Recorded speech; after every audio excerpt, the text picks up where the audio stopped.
शादी की खुशियां मातम में बदली। एक परिवार में होने जा रही थी 3 शादियां। अपनी शादी के पहले युवती ने फांसी लगाकर आत्महत्या की। नीमच जिले के कराड़िया महाराज गांव की घटना। गांव में मातम का माहौल। मृतिका के अलावा उसके भाई और बहन के विवाह की चल रही थी तैयारी। युवती का शव पीएम के लिए जिला अस्पताल लाया गया। मामला संदिग्ध, पुलिस जांच में जुटी। शादी से पहले युवती ने फांसी लगाकर की आत्महत्या। शादी की खुशियां मातम में बदली। 2 दिन बाद होनी थी शादी।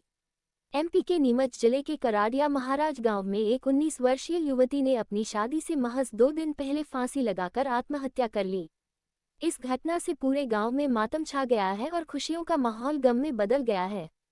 मृतका की पहचान प्रमिला कुंवर निवासी कराड़िया महाराज के रूप में हुई है, जिसकी शादी 2 दिन बाद होनी थी।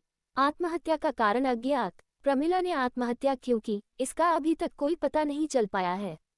पुलिस मामले की जांच कर रही है। फिलहाल प्रमिला के शव को जिला चिकित्सालय के पोस्टमार्टम रूम में रखवाया गया है।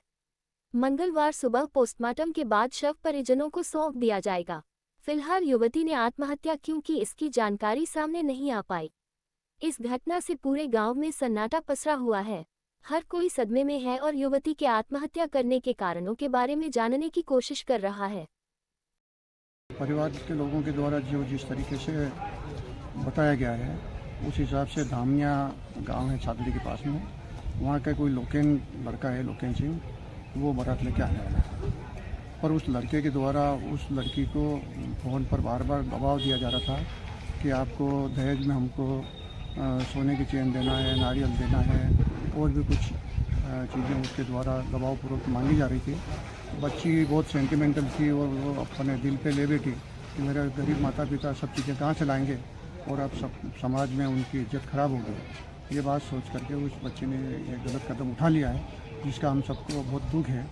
और इस तरह का कदम बच्चों को नहीं उठाना चाहिए। कोई भी बात अगर होती है तो परिवारजनों के सामने बेधड़क उनको बोलना चाहिए।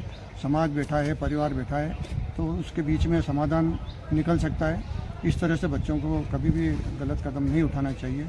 आज ये तीना ने गलत कदम उठाया है, इसका प्रमिला नाम है इसका, और कराड़िया महाराज के निवासी है, हाड़ा राजपूत है। इस तरह से नहीं होना चाहिए। मैं भी राजपूत महासभा का अध्यक्ष हूँ तहसील का। कब इनकी बारात आने वाली थी और क्या नाम है लड़के का जिसकी बारात आने वाली? ये लोकेन सिंह नाम है, धामनिया से बारात आने वाली थी और भाई और बहनों की सबकी शादी थी। पहले भाई की शादी थी 20 तारीख को, 22 तारीख को संभवतः लड़की की शादी आनी। क्या जो जिसकी बारात आनी थी वो लड़की से ही बातचीत कर रहा था या उसके ससुर से या उस लड़की के पिता से भी बात चल रही थी? उसकी क्या है दहेज मांगने की? देखिए, इतनी सब डिटेल जानकारी तो नहीं है, पर जो सुन के आई है और परिवारजनों से जिस तरीके से दुख व्यक्त करते हुए जो बातें बताई है, उससे ये ज्ञात हुआ है कि बच्ची को टॉर्चर कर रहा था वो बच्चा, और बच्ची को बार बार जो है दबाव बना रहा था कि अगर तुम्हारे द्वारा मेरी मांग की पूर्ति नहीं की गई तो आगे परेशानी आ सकती। अच्छा, जिस लड़के से शादी होने वाली थी उसी को टॉर्चर कर रहा था? जी, जिस लड़के से शादी हो रही थी और जो बारात लेके आने वाला था, वही लड़का उसको दहेज के लिए दबाव बना रहा था। क्या शुभ नाम आपका? सामंत सिंह चौहान, अध्यक्ष जिला तहसील राजपूत महासभा। क्या लगते हैं आप बालिका